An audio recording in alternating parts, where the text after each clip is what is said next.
We are Bragg, makers of the tried and true apple cider vinegar that you've had in your cabinet for as long as you've had a cabinet. And you trust that bottle sitting in your cabinet because we were in your mom's cabinet and her mom's cabinet. You use us as a wellness drink. Your mom used us in salad dressing. Her mom's mom used us as glass cleaner.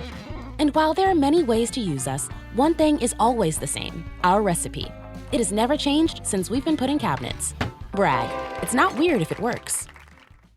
He got a Pulitzer while I was his student. And I was like, well, I should do this because they're just handing out Pulitzers. I was like, let me do this, you know?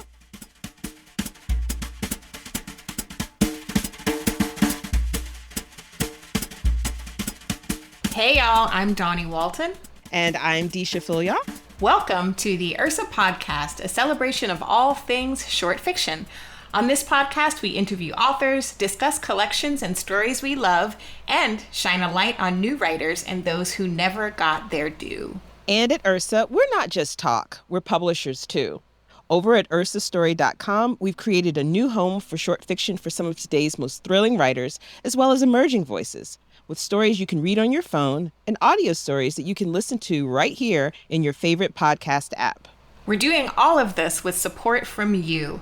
Become an Ursa member today by subscribing in Apple Podcasts or by going to ursastory.com/join. Today, we're excited to have Cleyvis Natera as our guest. Cleyvis is the author of Neruda on the Park, a novel that you, Dawnie, have praised as a beautifully observed and propulsive debut.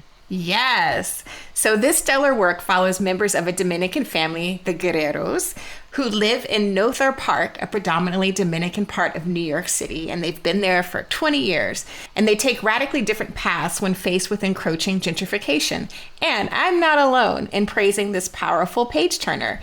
Naima Coster notes that it, quote, is as poignant and perceptive as it is sexy and thrilling. The rare book that manages to be chilling, fun, and profound all at once. Our friend Robert Jones Jr. calls it beautiful and terrifying. And the list of early fans goes on and on. Now, if you've read Neruda on the Park and loved it as we did, we have great news for you. Cleyvis is a prolific writer of short fiction as well. One of the best short stories I've read in recent years was written by Cleyvis and published by Quelly Journal in 2019 called Played, or How I Failed at Becoming a Chapeadora. And now we are super proud that Cleyvis's latest short story, called Fog, is an Ursa original. We're going to talk about this story on today's episode, so this is your official spoiler alert. And a little bit more about Cleyvis. She was born in the Dominican Republic and raised in New York City. She holds a Bachelor of Arts from Skidmore College and a Master of Fine Arts from New York University. She's received honors from PEN America, Bread Loaf Writers Conference, Virginia Center for the Creative Arts, and Voices of Our Nation Arts Foundation, VONA. Her fiction, essays, and criticism have appeared in Alienation, 36 True Tales of Immigration, Time, Gagosian Quarterly, The Washington Post, The Kenyan Review, Asterisk, and Quelly Journal, among other publications. Cleyvis teaches creative writing to undergraduate students at Fordham University and graduate students at the Writers Foundry MFA program at St. Joseph's College in Brooklyn. She lives with her husband and 2 young children in Montclair, New Jersey. Cleyvis, welcome to the Ursa podcast. Oh, this is such a thrill. I am so excited to be talking to both of you, Dawnie and Deesha. I am a huge fan of your books. So this is such a dream come true. I'm trying here not to let my face crack. I'm smiling so hard as the two of you are talking. I'm like, be cool, Cleyvis. Be cool. I cannot be cool with the two of you, okay? Thank you for having me. We are so thrilled for you to be here, and it has been like such a joy to see Neruda on the Park finally out in the world. I know it has been a journey, and I want to share with our listeners your personal journey as a storyteller. When did you first start writing stories, and when did you know that this was the path for you? So I started telling stories probably when I was very young. I just loved making up stories as a kid in DR. The power would go out and there would be nothing to do. And so we would just make up stories. And I always wanted to make people laugh. That was like the end for me as a storyteller. You're very good at that, yes. Thank you. But, it wasn't until I started college that, I had become an avid reader in junior high school, right as I was learning English. So when I started reading books, I was probably reading mostly in Spanish. And then at one point, I, switched over when I got into AP English in high school. And so it wasn't until I got to college and I took a creative writing course with Stephen Milhauser, who is a fabulist, and he got a Pulitzer while I was his student. And I was like, well, I should do this because they're just handing out Pulitzers. I was like, let me do this, And so I started writing short fiction then, when I was a freshman in college. Wow. And Dawnie and I have talked about the different challenges that come with any writing fiction in any form, writing a novel versus writing a short story. And so Dawnie and I are kind of switching. She's written a novel and now she's working on short stories. And then I've written a short story collection and now I'm working on a novel. What's been your experience, sort of the highs and lows of working with each of these forms? I've been thinking about that a lot because, to be honest with you, when I was in college, I was working on what I would call now an interlinked collection of stories. And when I decided to apply to graduate school, I was told across the board that you just wouldn't be successful as a writer with shorter forms. And so I had this idea about, this little town in the Dominican Republic where all the men leave and the women are left behind. So I was like, I think that's a novel. And so I started working on that. And that's how I got into the NYU MFA program. But, when I think back on it, I think if the world would have been more welcoming of short stories, I probably would have spent a lot more time writing shorter stories. More often than not, I find that my entry point into any story is character.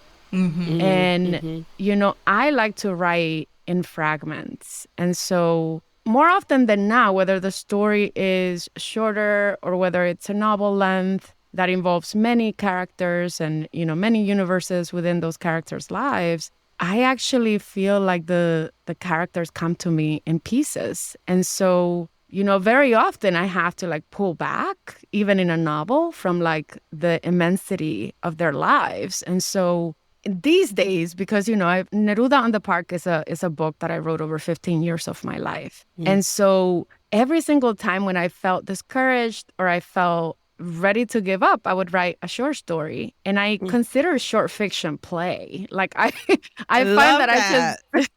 find that it's so delicious to write something short. And for me, I think about short stories as, the moment that changes the character's life forever. And to me, just observing a character who's about to make or not make decisions, right? That that might change their lives, for me, it's fascinating. And I love short fiction. For me, it always feels like a break. Yeah, I know when I was struggling with the novel, I would often I would definitely take a break to do a short story, and it did feel like play. It felt like, I love the word you use, delicious. Just a little, let me just take a little riff over here and feel like writing is still fun. It's still fun.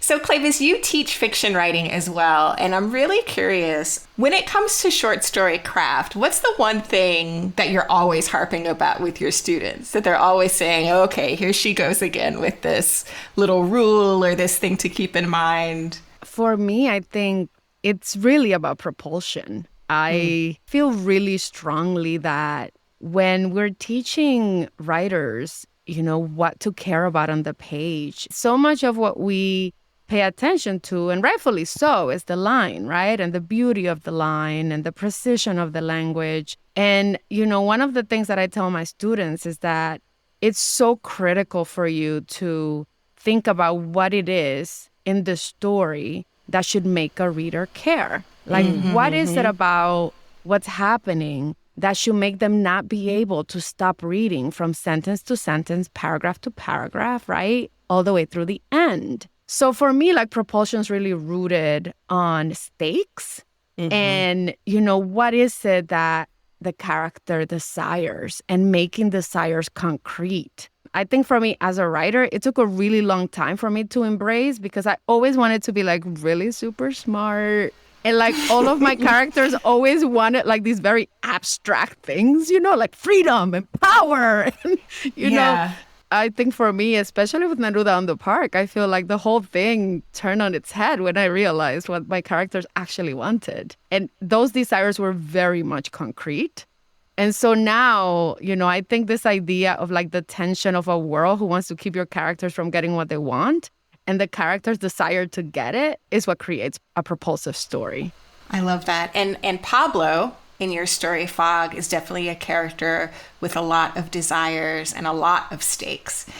So for those who haven't had a chance yet to read or to listen, Fog follows Pablo, who's a worker at a resort in the Dominican Republic, and he caters to tourists, especially women tourists. And he dreams of elevating his status, but potentially at a very high cost. Anything else you would add to that description, Cleyvis, in terms of what you think the story's about? I love what you just said. That's perfect. I would only add that Pablo is someone who has suffered a great deal of loss. And part of the story is him also trying to hold on to avoid further loss. And let's talk a bit more about the origins of Fog, because you said earlier that often the stories start with character. So is that the case here, that it started with Pablo, or did this one come about differently? It did. I mean, it definitely came in about character. And for me, setting is really important in the story. Mm-hmm. Yes. And, you know, last summer, I spent the month of August in the Dominican Republic, and I hadn't been there in a really long time.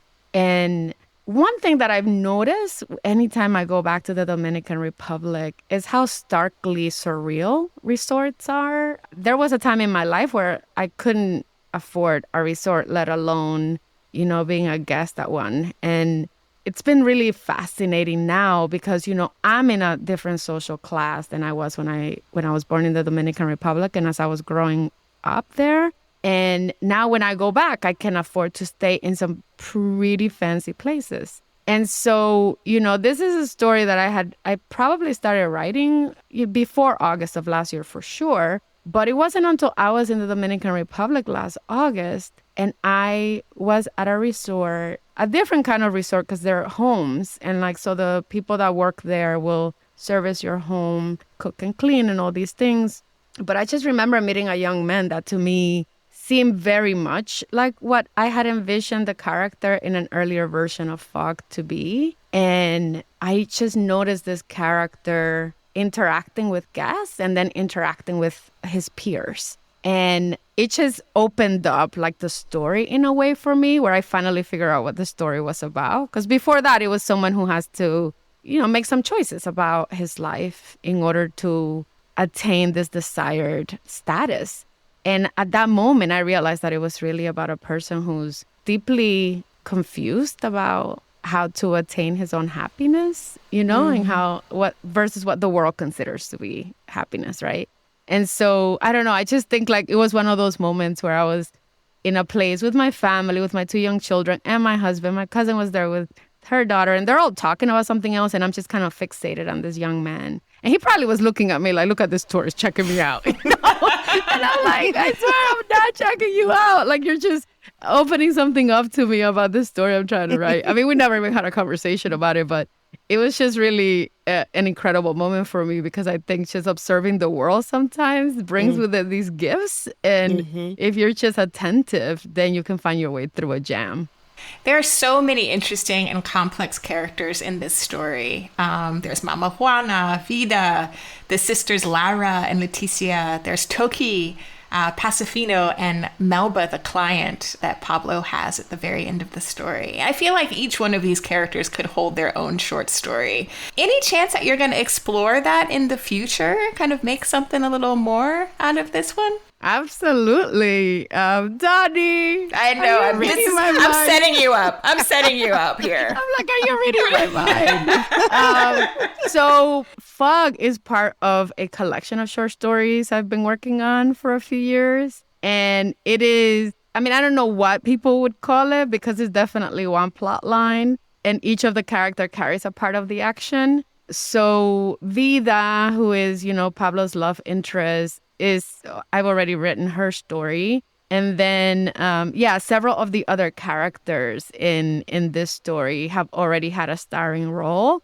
And some of the folks in this story will have a starting role later on. So I love these characters because they don't leave me alone. I'm always like, quiet down. This is not your turn. This is not your story. They're relentless.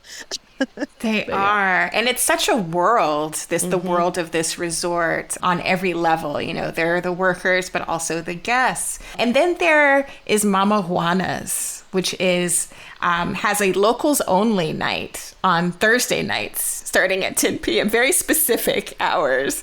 How fun was that? Well, not fun because the story goes to a dark place, but there is a certain joy that you capture of the workers sort of being outside of the tourist gaze and enjoying the music and the drink. What was writing that scene like? Yeah, I love that scene and writing that scene because I think, you know, one of the things that I often think about, especially when I worked a corporate job and how, because I also was a manager of people and I would notice how anytime I came around, people would just sit a little straighter, no matter how friendly I tried to be. There was just this kind of weight that, you know, your boss carries when they're walking around. And I was thinking a lot about these spaces, you know, especially in the service industry. I mean, one of my first jobs when I was in college was, you know, I stayed up at Skidmore College and I was a cleaning person for the dorms. And I was going to school, but I couldn't afford,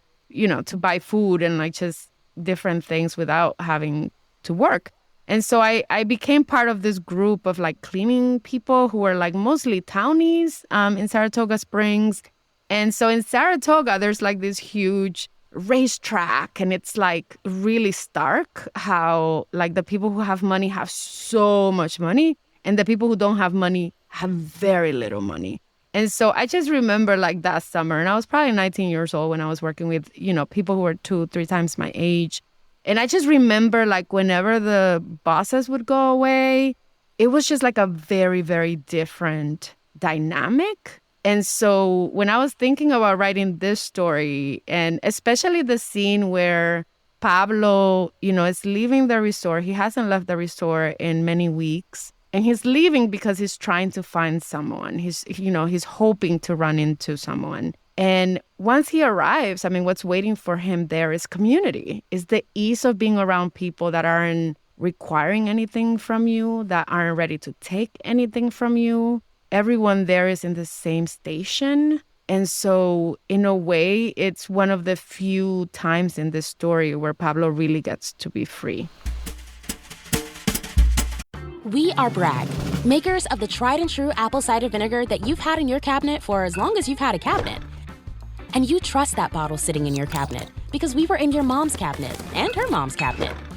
You use us as a wellness drink. Your mom used us in salad dressing. Her mom's mom used us as glass cleaner. And while there are many ways to use us, one thing is always the same, our recipe. It has never changed since we've been put in cabinets.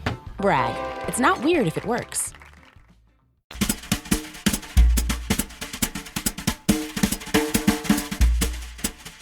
So something that, well, there was so much that I appreciated about Fog in terms of just the tender and charged subject matter that it broaches, as we touched on already, and also so much to admire from a craft perspective. And I know we give spoilers, but I don't want to give, you know, too many spoilers. But Right. I do want to just say I gasped. I think it was on the second or third time I read Fog, where you give a single physical detail that gives the reader the clue they need to solve the mystery of, you know, the crime that's committed.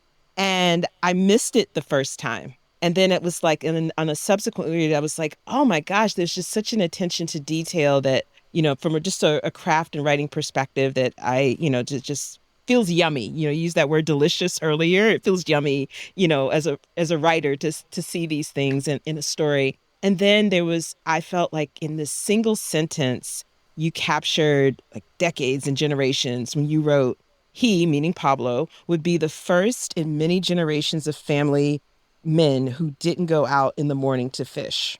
And I just rolled that one around like in my mouth for a while because it's doing so much work towards where it appears, which is at the end of this story. And the reader now understands all of those layers.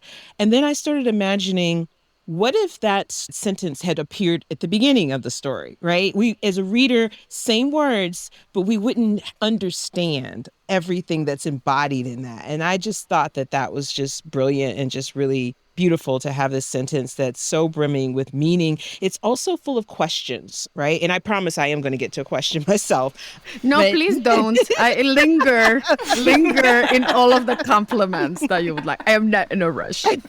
This question is like, it's brimming with questions like, is the outcome of the story, is the terrible choice that Pablo has to make at the end, is that a victory for him? Would his father and grandfather be proud of him, because he doesn't have to go out in the morning to fish? Oh, and of course, we haven't even talked about the work that going out to fish can mean a lot of different things. Does Pablo have regrets? And I love that you don't answer these questions for us as readers, but you compel us to sit with these questions. So my question is, was this ending sort of the organic first ending that came upon drafting it, or is this something you came to upon revision? Yeah, well, thank you for that. I mean, I really appreciate your reaction, Deesha. I do think that it's very important for me within the work, whether it's my short fiction or my longer forms of work, to charge the sentences with questions. I feel like what haunts us as readers and what I love most is when I'm giving an opportunity to make up my own mind about what the character choices mean longer term for them. I find that to be a really rich place for me as a human to just marinate and then to think of my own life and the choices I've made, So I really appreciate that reaction. In terms of the ending, the ending of the story went past this point to the next day. And one of the things that I love the most about, working with Dawnie as an editor is that when Dawnie, let me just say this for anyone who's listening who might be a writer. And it's that I've been thinking a lot about our instincts and when do we listen and when do we not listen. I'm part of some really exceptional writing groups. And I had written an earlier version of the story where it starts exactly where it started and it ended pretty close to where it ends now. But I had been given some feedback about what we need to prepare readers and, things like that, which I thought were fair enough. And so I added a lot of content to the story at the beginning. And then there was maybe another page or so that went past where it ends now. And it's so interesting because when Dawnie read it, and Dawnie was like, I think the natural starting place is here. And I was like, I knew it. I knew I was right. So I'm really so grateful to Dawnie because I think Dawnie had this really keen understanding of this world and the organic place where the story should start and end. And so, for me, I always tell my students that, one of the things that makes me feel bolder now after taking 15 years with my first book is that I now recognize that there are these opportunities for collaboration and that it doesn't take away from you as writer or creator, but rather this is the way it has always been. The best writers who we admire and love also had editors that made their work better, right? Yes. And so for me, it was just kind of thrilling to work with Dawnie because she's brilliant, but also because she helped me be yeah, you're right. Start it where you start and end it where you end it, Because I think the way that we ended it for me felt very transcendental and also felt like what I wanted it to feel like, a little bit, moving a little bit forward, moving a little bit backwards. Well, that image of the chocolate melting on his tongue, the taste of sugar, of such softness of caramel, it was just I was like, this is the line. This has got to be the ending. We have to it just knocked me out. And you had all the elements there. It was just figuring out how to rearrange them a little bit. So the beginning and the end did feel a bit more natural. Yeah. And I love that you're both talking about a feeling because you probably get this a lot when emerging, newer writers ask you for advice or ask your perspective about how you know when the story's done or when there's an ending and so forth. And I think sometimes people are looking for like a formula. And at least for me, there isn't. It is a feeling. And I think that goes back to what you were saying, Cleyvis, about play and, approaching writing with this kind of spirit of play and exploration and experimentation and trusting your gut and following your own, pleasures. Like, I imagine as you're writing that it's as pleasurable for you as it is for us to read. Is that true? Oh, absolutely. I mean, as you were talking, I was just thinking about how one of the biggest differences for me in writing a novel and writing a short story is like this inversion happens to me, where like in a novel, the beginning and the endings are always crystal clear, and it's always the middle that sags. Mm-hmm. It's always the middle that's like yes. a pain in the ass, Yep. But in a short story, for me, I feel like I really know what the heart of the story is. And to me, it's always like, how do you enter and how do you exit it? That, tends to be a question mark. And so I've really learned to give into these moments of like sensual pleasure in the act of writing, because I feel like the whole point of us using sensory detail to help the world come alive, help immerse a reader in these fictional worlds, is that's the way that we experience the world. I mean, everything we experience through our bodies. And so for me, I mean, finding exactly the way, the words and the sequencing of a scene so that me, first of all, I'm 100% there with that character, but then also so that I am just in some ways helping a reader be there with me too. I mean, I find this moment of me creating a world that is true to the character and then a reader entering that world to be incredibly intimate. And I think that is really sexy. I mean, maybe I'm not supposed to say that, you know what I mean? But I find that experience of like, when do you ever else get to enter someone else's imagination? There are other art forms, of course, that I love. But for me, there's just like this incredible, sensuous experience in writing good fiction and inviting someone to come along. And I love that you asked the question the way you did, because I think it's like deeply pleasurable to me. And I also feel like it's one of the ways in which we can create community in a way where like you don't even have to touch each other, but you're somehow still touching. That's right. And I think that even the response itself, you were like, maybe I shouldn't say that. No, I'm so glad that you did, because, well, for lots of reasons. I just think it's juicy, but also I think it demystifies this process. And I think one of the only reasons that there is this mystery and this, opaqueness is it's elitism, and it's some gatekeeping that says that, it can only be cerebral, as if the carnal and the cerebral are just mutually exclusive. And I think your writing speaks to how that is such a lie. That is just, not true. And then the last thing, and you touched on this a little bit in your response to something Dawnie asked earlier, is there anything else that you haven't mentioned already that you would hope that readers of the story and now listeners on when they hear the audio production of Fog, that you hope we take away from the story? I am often struggling with this idea of what we are asked to surrender as people in pursuits of success. And, as an immigrant who grew up in the United States, I feel like there was just so much of who I am as a person that I often had to surrender or abandon to be believed to be, part of like the organism that is American society. And a lot of what I think often I was asked to abandon had to do very deeply with like my cultural norms and my language and things like that. And so I'm often inviting readers to consider like how much of a lie it is, this idea that there's this more meaningful life that we will all live as long as we make all this material wealth.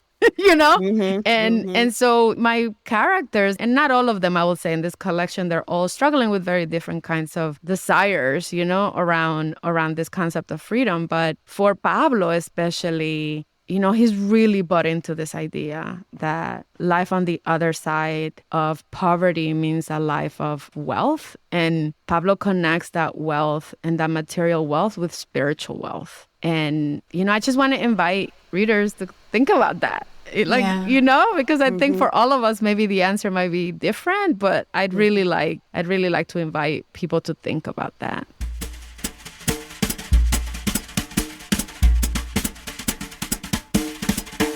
Sort of broadening the lens a little bit, you mentioned that, a story typically starts for you with a character. But what is the process that you go through to understand that character's desires and stakes? Yeah, I think this is another place where there's really big differences, because when I write longer works, my revision is so ineffective. Like, I can't even believe what I do. Like, every time I revise, I start with a blank page, and I bring over sentence by sentence. It is very laborious. But with short fiction, my process is I very often have this really strong sense of who the main character is and what the situation is. So with Fog, I knew that I was going to be writing about this young man in a resort and his longing for a lover, and so I didn't know much else beyond that, but I knew that was the skeleton of the story. And so the process of writing it, to me, it's a lot of fun. I mean, I just don't put a lot of pressure on first drafts. I understand that,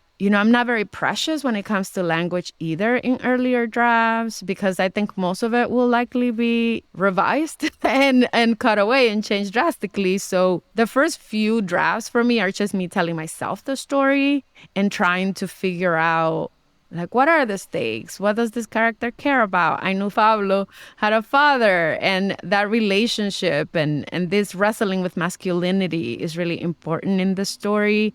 But I also knew that I didn't want to do it in the way that I've seen it done before. I approach questions of masculinity the same way I approach questions of womanhood. And it's like, what is the cost to the individual, right? To need to define themselves within the parameters. So, the first few drafts for me are so much fun figuring out what does the resort look like. A lot of the earlier stories in this collection, the characters aren't at the resort. So this is one of the first stories where this is someone who really loves this resort. And so, a lot of the early drafts were just Pablo walking around, giving us a sense of who the players are in this massive place.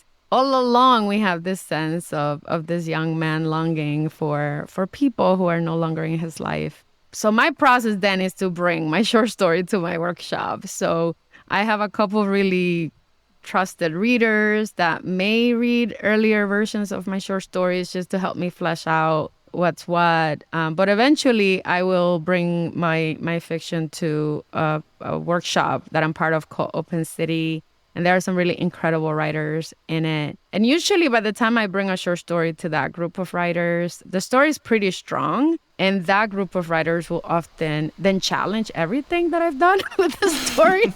So, the structure and, what characters are necessary. And again, like desires and stakes. A lot of people are very precise at the line level. So I find a lot of really helpful feedback comes out of that group. There's around 10 writers in it. And so what's interesting to me is that, like, after those workshop meetings, I usually come back to the story. Like, I'll read through everybody's feedback on its own, and then I'll leave it alone. I give myself some time to just absorb and figure out, like, what is my instinct telling me about what needs to happen with it.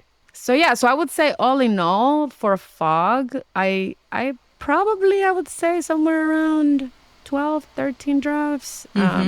And some of them happen very fast. Like, I would say I probably went through 6 or 7 before I shared it with anybody, like just, and like really dramatic, like point of view, starting from different points in the characters' lives, making sure that like Pablo really was the owner of the story and not someone else, because the story is also concerned with young children and other characters. So making sure that this part of what's happening in the story belongs to Pablo. So for me, it's just a lot of fun. It's like a puzzle, and I love going through drafts because I never throw out my drafts. I save them, and then sometimes those drafts become parts of other pieces of work that can become, not even for this project, but different things. So I'm always digging through my old work for it. Me too. I'm not the only one that does that. Oh my gosh. I have a whole folder called cut parts from other things. And I always dream that maybe someday the next big thing will be in those little fragments that got cut out. Yes.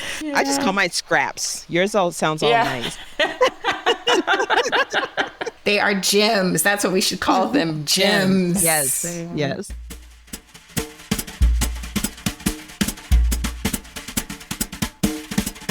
I want to back up a bit to baby writer Cleyvis and your first ever short fiction publication and what you remember about it, because it's always so like amazing to have that first publication. Yeah, I'm smiling so hard right now because it is like such a joy to come to this point, because I feel like, sometimes, especially for me, I got my MFA at NYU and I really thought I was going to be this novelist, and I was very committed to the idea. And things have changed quite a bit from when I graduated from my MFA program.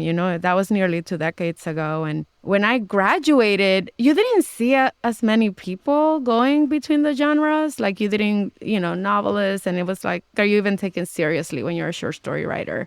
So for me, like I wanted to be taken very, very seriously as a writer. And so I did not ever try to like publish any short stories. I also like always was writing essays. And I never would try to get those published because I was like, enter the world the way you want to be considered. And, it wasn't until I came back into writing. I mean, for a lot of different reasons, I ended up leaving the writing community and just focusing on my full-time corporate job for a long time, on my family.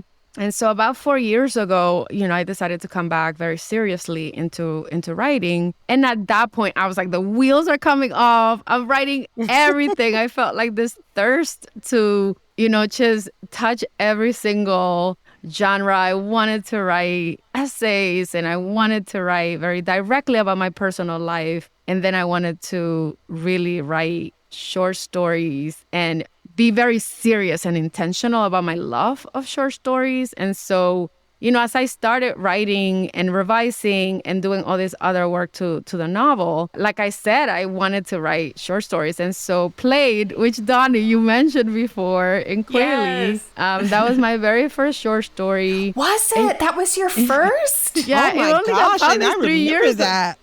It only got published 3 years ago. I only got published. My fiction only got published for the first time ever 3 years ago. And, Laura Pigram is amazing. I mean, I was a big fan of the Quayle, of everything Quayle. I had been to conferences and I participated in some workshops with Laura. And this short story, though, I've written it because one of the questions I had, was like, why am I always trying to write about exceptional people? Like I think I had fallen into this whole thing. And I think it's like, Deesha, what you were talking about before, how often we're, part of like the way that we're brought up, if you're brought up in predominantly white spaces, is that you kind of buy into, and I'll just speak for myself, I bought into this idea that the only people worth examining are exceptional people. And I think everybody's exceptional. It's just what they're going through, whether or not that might be considered exceptional by some. And so I just was thinking a lot about how different I was when I was a teenager and how there was a point in my life where I had a choice to make. And I made a choice that kind of pivoted my life toward the academic and toward the life that I have now. And I was thinking a lot about how different things might have turned if I would have made a different decision just during that time, when I was around 14, 15 years old. And so I just wanted to write a story, and I wasn't even sure whether or not it would ever even be published. And I just wanted to write it in the way that I sounded when I was that age and in the way that like my nieces and nephews sound now. And so I wrote this story just really wanting to be true to what it means to grow up as a young Dominican kid, growing up in Harlem, growing up in Washington Heights. And so I wrote this story. I was really proud of it. I put it through the ringer, by myself with my writing workshops. And then I shared it with a few editors who I had met through different conferences. And I was told that the story needed to be more elegant. And, I remember thinking about what that meant, because my original reaction to the first time one editor said it was feeling outraged and offended, which is always the way I react to anybody giving me any feedback. And then,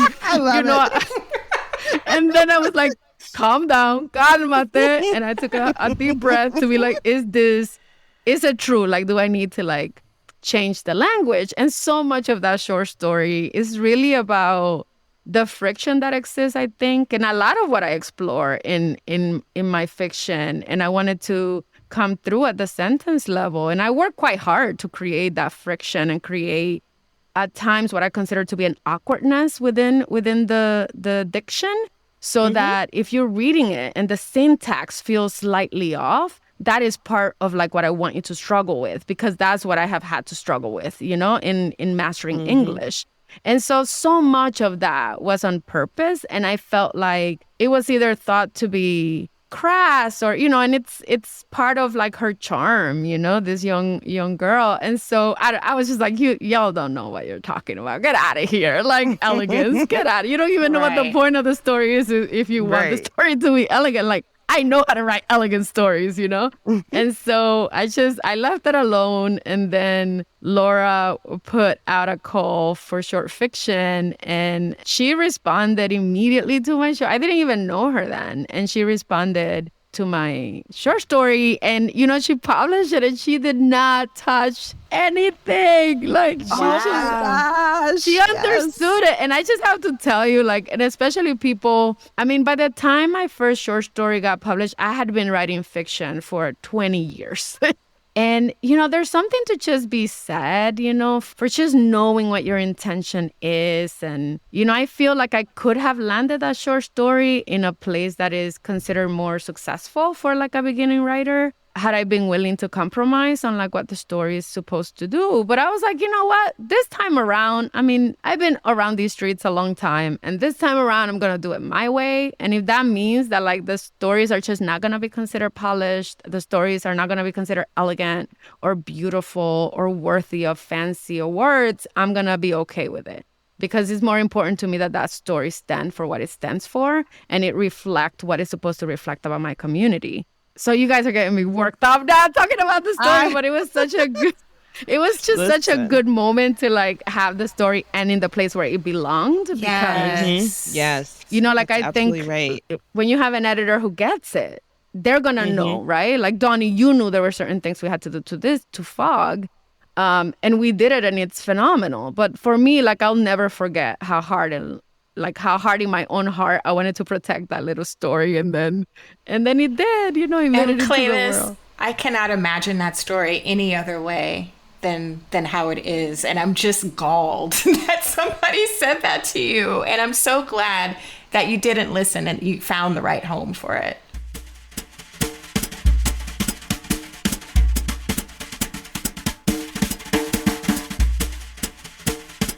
Speaking of beautiful stories, what is the best sentence you've ever written?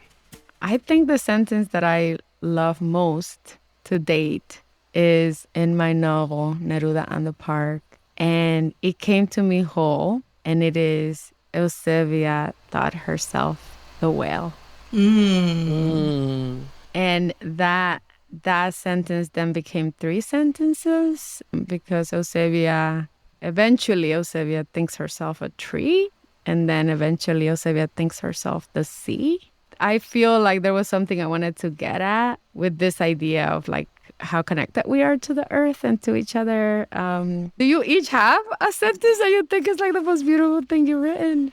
I know mine just because people ask me about it all the time. So my mother made a peach cobbler so good, it made God himself cheat on his wife. Oh, yes. That's such a good opening sentence of peach cobbler. Yes. Oh, my God. I teach that short story, Deesha. Oh, thank you. Thank you so much. I have another question. What short story by another writer do you wish you had written? I think the one short story that I wish I had written was written by Ana Menendez. The title story in her collection in Cuba. I Was a German Shepherd. It's about this group of older men who are immigrants and live in Miami. And one of the characters is always telling jokes. And one of the jokes is about this little dog, like a stray. And, the dog is going through an awfully tough time in Miami, not getting enough food. And, one of the dog's pals is like saying something to the dog about their station in life, and the dog and this stray says to them, "You don't know anything about me. In Cuba, I was a German Shepherd." And it's like one of these moments where, like, when I first read that short story, it's so funny. And then you keep reading the story and you cry because it's like this joke and this little dog is like every character in this collection. And it's like everyone had these lives, that were so grand. And then they come to this country and it's like so much heartbreak, And so I remember reading that and I carry that story with me. Even though I haven't read it in many years, it's one of those stories where there's a time when I'm like, oh, how do you do it? Like, how do you bring levity to a moment and then help a reader to think about something that's so beyond that? And in my own life, humor has always served that purpose to like help me deal with really difficult things. And so Ana Menendez in Cuba, I Was a German Shepherd, is probably one of my favorite stories that I've ever read. And I wish I had written it. So, Cleyvis, from among your stories, which are packed, as we said, with so many memorable characters, do you have a favorite? I'm going to say, because I'm one of these crazy people who, I'm like a masochist, I think, because I get very fixated on stories that I can't quite write. So I think the favorite thing that I probably have written to date is the short story I'm writing right now, which I cannot write, and I can't figure out how to write it. And it's Mama Juana's story. It's about this mother who, because of her own life decisions, she has put her two young children in some really horrible situation. And this short story is really important to me because there's something I'm trying to get at, which I technically don't know how to do it. And so I've been reading so much and listening to brilliant writers talk about crafting stories because I'm like, there's a way, there has to be a way for me to write it. And so I would say, that's probably one of my favorites because it's also probably one of the most beautiful things I've written, and the most devastating. And it's beyond my grasp. And, for me as a writer, I think it's really important that I keep trying to write things I don't know how to write. And I feel like this is going to give me so much satisfaction if I can pull off what I'm trying to pull off. So now that you're in this whirlwind of publication and learning new things, what do you wish you could go back and say to pre-publication Cleyvis about the entire experience? Oh, I would just say don't be so hard. Make me cry. Oh, I felt like so much was at stake. And it's just really brutal out here for those of us who are trying to do different things. And, it's so wonderful on the other side. And, for so long, I thought it wasn't going to happen. There was just so much rejection and, so much heartache. And I just always thought that it was because of me and because of my writing. Like, I wasn't doing something right.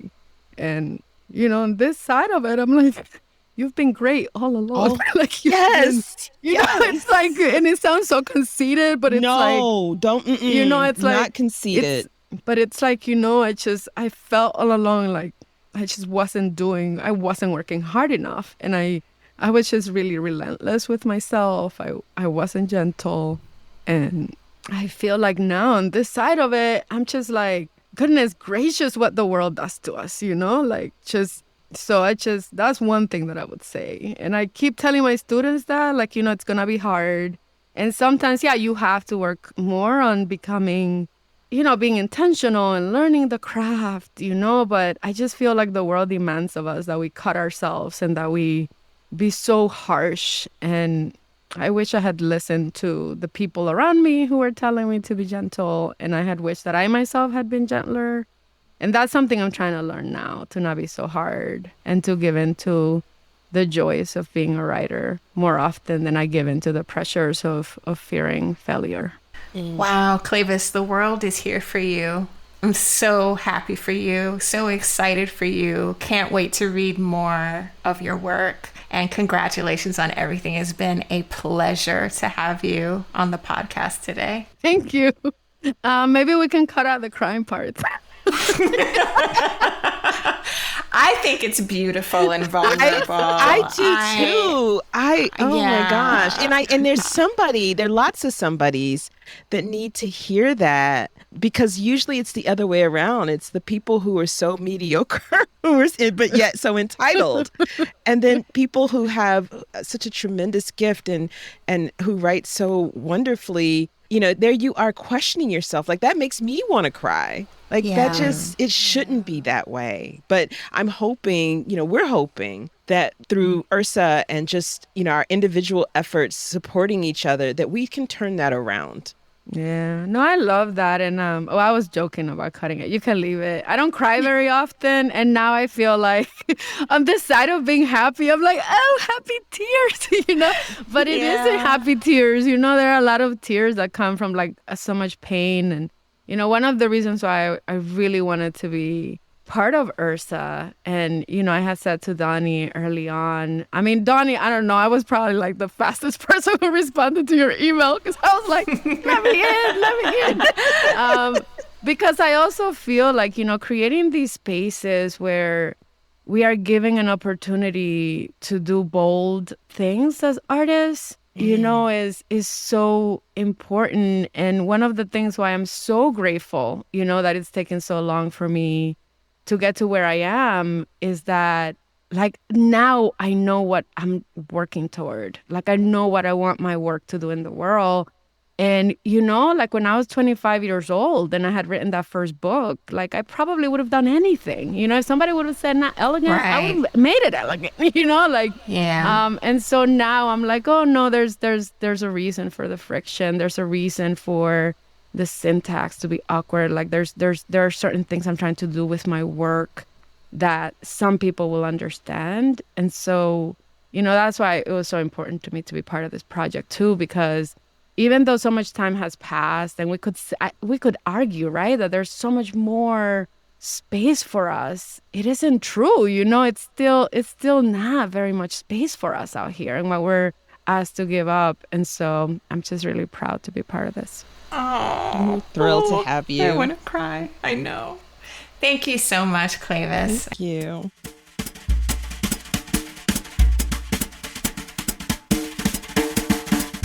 Thank you for joining us today. If you love today's conversation and want more, become an Ursa member today by subscribing in Apple Podcasts or by going to ursastory.com/join. You'll help us produce our original stories, and you'll support our work on this podcast as we turn you on to our favorite writers and short stories. You can support this podcast by leaving a review and a comment in Apple Podcasts. Talk to you next time.